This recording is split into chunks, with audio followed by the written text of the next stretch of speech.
প্রাণ লিচি ড্রিঙ্কস প্রবাসী সংবাদ। কুয়েত, কাতার, সৌদি আরবের জেদ্দা ও অস্ট্রেলিয়া প্রতিনিধির পাঠানো তথ্যচিত্রে প্রবাসী সংবাদ জানাচ্ছেন মুজাহিদ আহসান। জাতীয় চার নেতা হত্যাকারীদের সর্বোচ্চ শাস্তির দাবি জানিয়েছে আওয়ামী স্বেচ্ছাসেবক লীগ কুয়েত শাখা। রাজধানী কুয়েত সিটির একটি হোটেলে সংগঠনের সভাপতি আবুল কালাম আজাদের সভাপতিত্বে জেল হত্যা দিবসের আলোচনা সভায় বক্তারা এ দাবি জানান। সাধারণ সম্পাদক শামসুল হক ও সালাউদ্দিনের যৌথ সঞ্চালনায় এতে প্রধান অতিথি ছিলেন কুয়েত আওয়ামী লীগ সভাপতি মোহাম্মদ সেকান্দার আলী। অনুষ্ঠানে অন্যান্যের মধ্যে বক্তব্য রাখেন শফিকুল ইসলাম, শেখ আকরামুল, আতাউল গনি মামুন সহ অনেকে।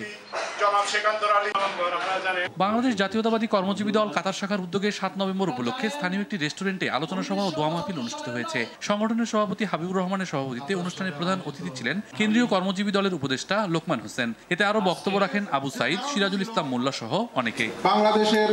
বিএনপির জেদ্দা মহানগর শাখার উদ্যোগে স্থানীয় একটি হোটেলে ৭ নভেম্বর উপলক্ষে আলোচনা সভা অনুষ্ঠিত হয়েছে। আনোয়ার হোসেন রাজুর সঞ্চালনায় অনুষ্ঠানে সভাপতিত্ব করেন জেদ্দা মহানগর বিএনপির